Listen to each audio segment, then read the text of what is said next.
مشاهدينا مرحبا بكم في حوارات السياق. أدانت وزارة الخارجية العراقية بشدة الجولة الجديدة من الهجمات الإيرانية على القوات الكردية في إقليم كردستان، متهمة كلا من طهران وأنقرة بانتهاك سيادتها بهجماتهما المتكررة على الإقليم. وفي سوريا خلال الأيام القليلة الماضية فقط عبرت القوات الجوية لثلاث دول وقصفت أهدافا من ساحل البحر الأبيض المتوسط إلى صحاري الشرق في أكثر الضربات الجوية شمولا في السنوات الثلاث الماضية. عموما للمزيد من المتابعة حول هذا الملف ينضم إلينا البروفيسور هنري باركي، زميل أول مساعد لدراسات الشرق الأوسط في مجلس العلاقات الخارجية. بروفيسور هنري، مرحبا بك معنا. Thank you for having me. لماذا تتساهل إيران وتركيا مع مسألة انتهاك سيادة العراق وسوريا؟ Well, because there has been no international reaction. I mean, let's face it, the major powers are involved in other issues, and Turkey is also an important country to both the United States and Russia. And this is the Turkish side. On Iran, the issue is, of course, domestically driven by what we see in terms of demonstrations and the challenge to the regime. And the other thing, of course, is that Kurds historically have been a group of people that, whether it is Syria or Iraq, in the history, during Saddam Hussein, if you remember, Iran and Turkey have always attacked and usurped their rights. And nobody has ever said anything. I mean, sure, you have some human rights folks who will criticize academics like myself who will write about it. But for the most part, people don't care about the Kurds. And when you look at what Iran is doing now, they are attacking the Kurds essentially for two reasons. One is that they want to be able to show the rest of the country that they're tough. There's a cost to pay if you rebel against the government. But also, it's the fact that given the divisions in Iran, Sunni Shia, Kurd, Persian, Baluchi, Persian, the assumption is if you kill Kurds, the rest of the country will not care about them, right? So there's a way in which the Kurds are expendable. And let's face it, I mean, that has been the history of the Kurds in all four countries. And it's unfortunate. And it's always has to do with domestic politics, domestic political structures. الرئيس التركي قال إن بلاده ستشن قريبا عملية عسكرية في سوريا. هل بات لديه الضوء الأخضر الآن لاعتبارات ما يحدث في أوكرانيا؟ Look, this is an interesting question, and I will tell you that I'm a little bit surprised at the Americans not being stronger on this issue. Look, there are two things here. One is that the Turks for a long time have wanted the Americans out of Syria, and they want to essentially suppress Syrian Kurds. They are very threatened by what is happening in Syria for the very simple reason that if you go back historically, they used to be very upset about what Iraqi Kurdistan, and they opposed Iraqi Kurdistan for the longest time. Now there is a autonomous Iraqi Kurdish state. What they're afraid is that the same thing will happen in Syria. So imagine if you have Iraq and Syria, who's next? That maybe the Kurds in Syria, in Turkey, will want also their own autonomy, their own rights. Remember, the Kurdish language is banned in the sense that you can't teach it, right? You get punished. Any expression of Kurdishness is seen poorly in Turkey, and people go to prison all the time. So, but the Kurds are 20% of the population.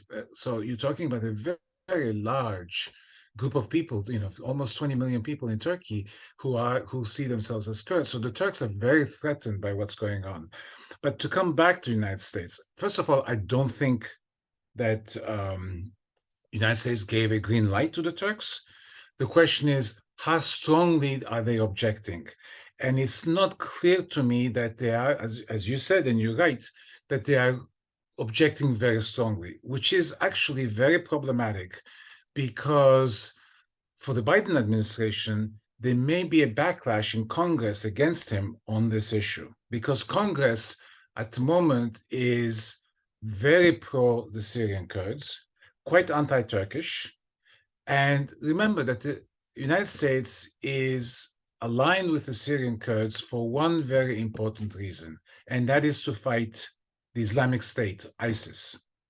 And if you undermine that cooperation, if the Syrian Kurds can no longer fight ISIS is going to make a bigger comeback. ISIS is already making a comeback. The other day, they killed 4 Iraqi soldiers in near Kirkuk. They are trying to come back. They're not as powerful, obviously, as they used to be. But remember that there is a huge prison camp that the Syrian Kurds manage called Al-Hol. And it has up to 60,000 detainees, many of whom are ISIS folks.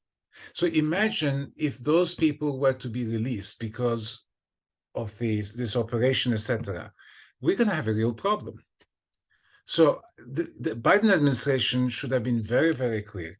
I think, the final point on this, I think Erdogan is bluffing and he thinks he can get away, and he might.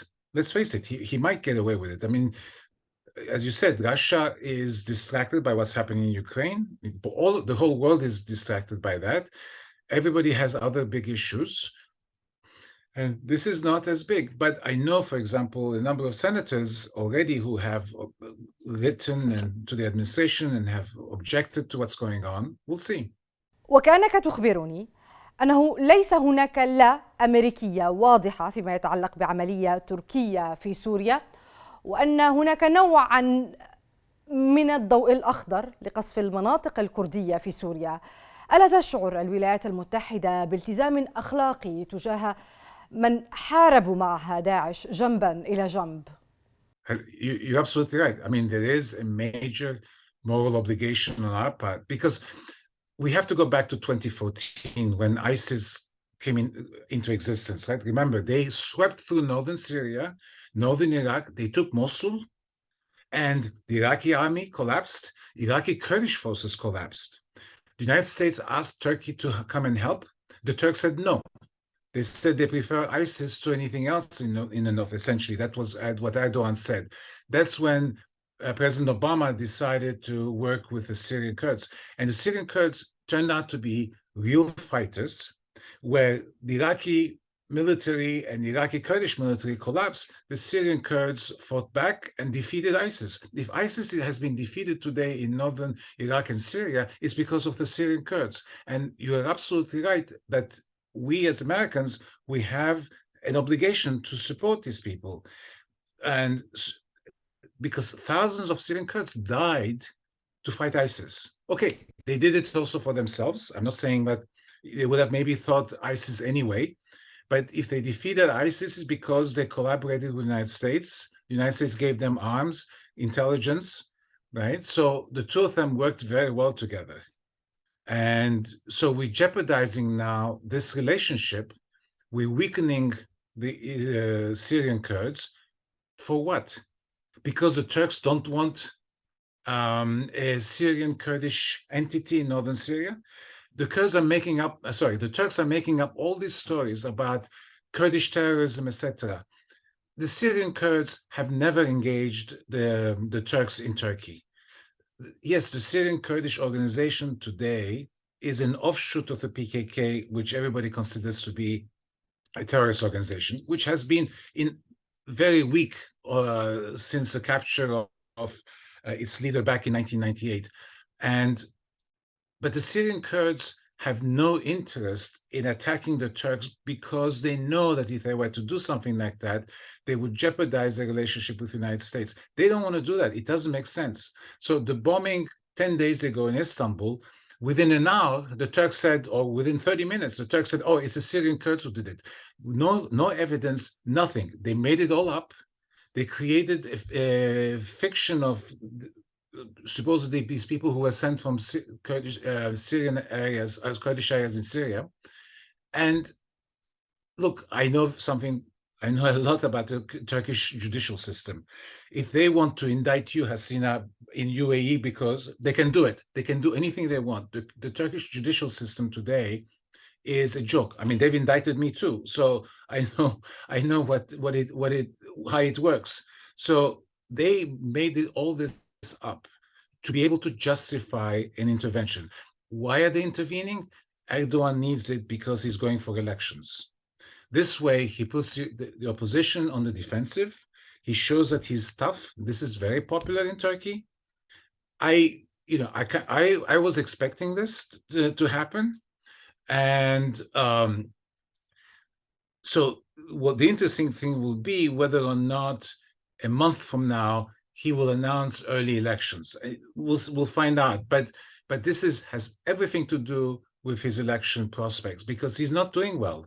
That doesn't mean that the opposition will win, but it means that he's under pressure because the economy is in terrible shape. Inflation is 85% and going up, right? There is unemployment. There is very unhappiness. So this is a distraction. تركيا تقدمت بخطوات تطبيعية تقريبا مع كل دول المنطقة حتى مع مصر أخيرا، وهناك إشارات نحو سوريا. أترى أن ذلك ممكن في هذا التوقيت؟ Yes, and it's very interesting. I mean, if you think about Israel and Egypt, given what Erdogan said about both countries over the years, right? He called Sisi, a bloodthirsty killer, and then the other day they shook hands. But this is a little bit the genius of Erdogan. Erdogan can say something today and say exactly the opposite tomorrow, and people will go along with it. This is the populist leaders like Trump, Orban. They can change policies and their followers will go along with them no matter what. Also, you have to remember that in Turkey, 90% of the press is controlled by Erdogan. So Erdogan's any moves that he makes gets justified and amplified by his press. So as if nothing happened before. And increasingly, you're right, there are signs that he will talk to Assad. Maybe he will wait for the elections. Maybe not. I mean, it depends on how the polls and how he senses the public's feeling about this. Remember that Turkey, to its credit, took about 3 million Syrians as refugees. But this is creating now a backlash in Turkey. So they're anxious to send back these refugees to Syria. In fact, one of the ministers the other day said, well, that 1 million refugees had been sent back, which is not true. But you realize that the pressure they are under to do something about the refugees. Look, the revolt in Syria started in 2011. It's been 11 years. And clearly Assad is not going anywhere. So Erdogan, in that sense, is being realistic. I have a problem on my southern border. I need Syria also on the Kurdish question. I need Syria about the refugees. So Assad will remain. The only problem for Erdogan is ultimately how will he justify it? Because after all he said about Assad and Syria, he's going to have to eat his words, so to say. But as you said, he's done it now with so many countries that it's becoming almost a practice, right? So people almost expect it now. And it's actually very interesting that what you said, that there is a talk now of talking to Syria, and it came after Egypt. So if you can make peace with Egypt, with Sisi, then you can also do Assad. I mean, so you see this progression, if you want. Now, it is also true that Erdogan thought that when he broke relations with all these countries and he was on the up and up, that he was becoming a world leader, he was taking the leadership, and he has this fantasy that he is one of the great leaders of the world, and suddenly realized that after 10 years of having poor relations with all these countries, he was the one who lost in the process, or Turkey lost in the process. So he's now trying to make amends, if you want, again, it's for his own interest. He's not doing for any principled reason. But he realizes that he needs to do something about the refugees. Now, if somehow, and I'm sure there are conversations going on between Turkish and Syrian officials behind closed doors, and that it may be that even before the elections, they will announce a deal whereby Assad will say, we are reestablishing relations and we're going to take back, let's say, 500,000 refugees. That would be a big, big, big boost to Erdogan before the elections. So I would not be surprised if there is a deal before the elections. بالحديث عن سوريا، هناك 3 دول تعبر سماءها هذه الأيام: تركيا، إسرائيل وروسيا. كيف ستتطور هذه الدينامية من الهجمات بين الدول الثلاث على الأرض السورية، وكيف يمكن تفادي المواجهة في ظل تشابك المصالح؟ Look, I mean, let me take first of all Russia, and you have to put Russia aside, because what Russia is doing is with the consent and the request of the Syrian government, right? So the Turks and the Israelis are the ones who are not obviously working with the Syrian government. So, and you can argue that for both countries, Israel and Turkey, they have their own national interests that supersedes. And if you look at it, that Israelis are concerned not about Syria, but about Iranian influence, right? About Iranian bases, because they see Iran as a threat to them. And the more Iran establishes itself in Syria, the bigger the danger is. And in some ways, you can argue that the Israeli fears are to some extent justified, because look at what's happening in Iran. I mean, Iran is under, the regime is under enormous amount of pressure. So it's quite possible that they may also, just like the Turks looking for distraction, they may also try to find a distraction by increasing tensions with Israel in Syria. So, you know, both Turkey and Israel are looking at, of course, at their own interests, however defined, right? And taking measures. And Syria, you know, just Syria and Lebanon, I mean, both countries have to some extent lost control of their own territory, the governments there, right? In Lebanon, you have Hezbollah, which really is the most powerful organization in Lebanon. It's not the Lebanese government. In Syria, yes, the government is still in charge, but it has lost control over both territory and, shall we say, autonomy or self-determination in some areas of Syria to the Iranians, right? Because Assad cannot survive without Iranian and Russian support. So, you know, you don't really have normal states, if you want, in Syria and Lebanon. So that's also the loophole, if you want, both Turkey and Israel use. بالمقابل، ما المفترض أن تفعله كل من سوريا والعراق غير الإدانة لملف انتهاك السيادة؟ Well, two separate things. I mean, if you're talking about the attacks on the Kurds, now the Iranian, and I didn't mention this earlier, the Iranians are doing two things. They're attacking the Kurdish areas of Iran, right, like Mahabad, you know, the traditional Kurdish majority areas of Iran, in a way because of the domestic uprising, and because, you know, Hama or Jian Amini was the first woman who died because of whose death essentially started all these demonstrations, was Kurdish, right? And it's in the Kurdish areas that there was this very severe reaction to her death. And the more they've attacked the Kurdish areas, the more the reaction has intensified in Kurdistan. But they're also attacking Iranian Kurdish positions in northern Iraq. Right? So the Iranians are doing two things. And then the Turks are attacking Syrian Kurds and also attacking Kurds in Iraq. But in some ways, they're different in terms of international reaction. Let's face it, there's very little anybody can do about Iranian attacks. Iran doesn't listen to anybody. Iran is isolated. It has already, the rest of the world has imposed amazing sanctions on Iran. And what else are you going to do to Iran, right? The Russians today need Iran because we see that they're buying all these drones that they use in Ukraine from Iran. They have essentially established fairly close relationship with Iran. So Russia is not going to say anything. The West is not doing anything. The Arab world is not doing anything, in part because there's not much you can do. I mean, think of Abu Dhabi, where you are, or Saudi.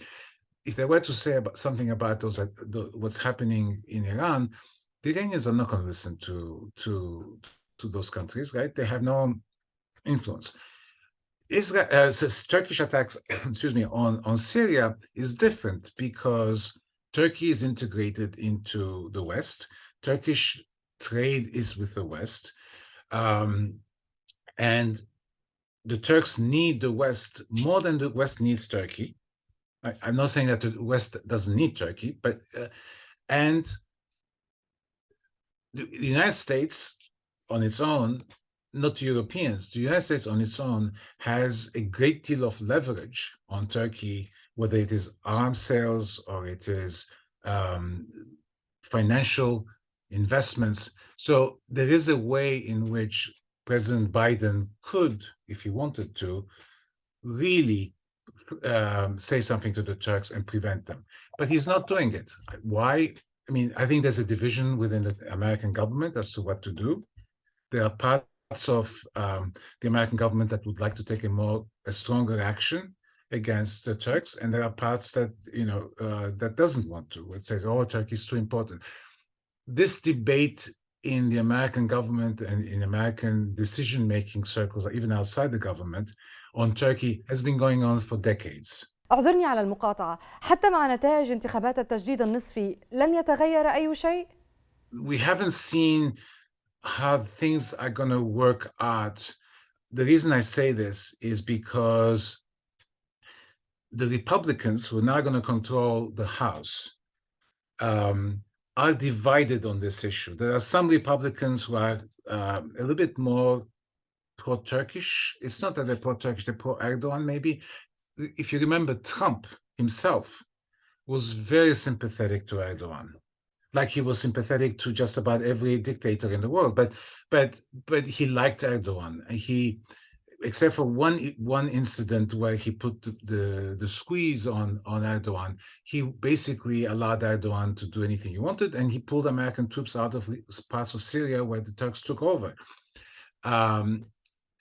But there's also among the Republicans a very strong anti-Turkish or anti-Erdogan position because of what Erdogan did with the S-400s, what he's doing with the Syrian Kurds now. You have to remember that in some ways, Republicans are more upset or worried about the Islamic State than they are about other issues. So if you're undermining the fight against the Islamic State, then you're undermining the American position. And I think the Turks are playing a little bit with fire. It's very interesting what you also implied, because before the midterm elections, I saw an interview with Erdogan in which he said he basically was wishing that the Republicans win both the Senate and the House, because he said we get along better with the Republicans. So he wanted the Republicans to get the Senate. The Republicans are not going to get the Senate.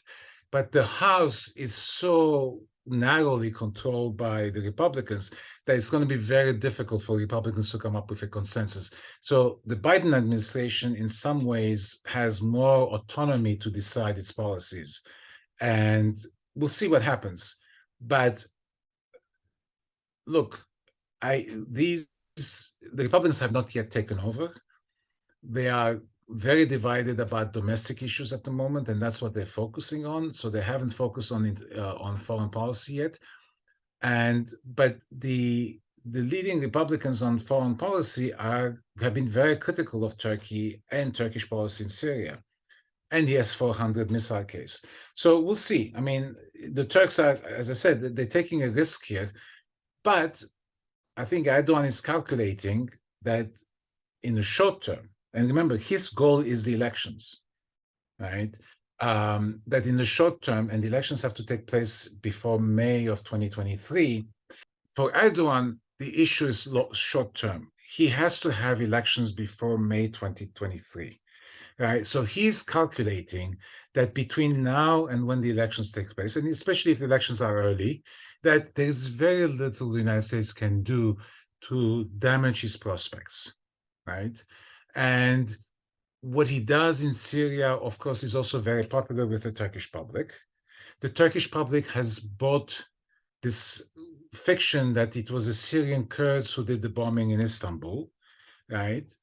You look at the Turkish press, they're all 100% pushing this, with the exception of a few voices, saying, oh, yes, the Syrian Kurds did it. Well, there is no evidence, I mean, no real evidence for that. So Erdogan is calculating, look, all I have to do is the next 6 to 7 months I have to survive and make the most out of it. And so that's what he's doing. So he's assuming that the Americans won't be able to do anything significant in that short period of time. بروفيسور أنري، شكرا جزيلا للمشاركة معنا في حوارات السياق. Thank you. مشاهدينا، شكرا على طيب المتابعة. إلى الملتقى.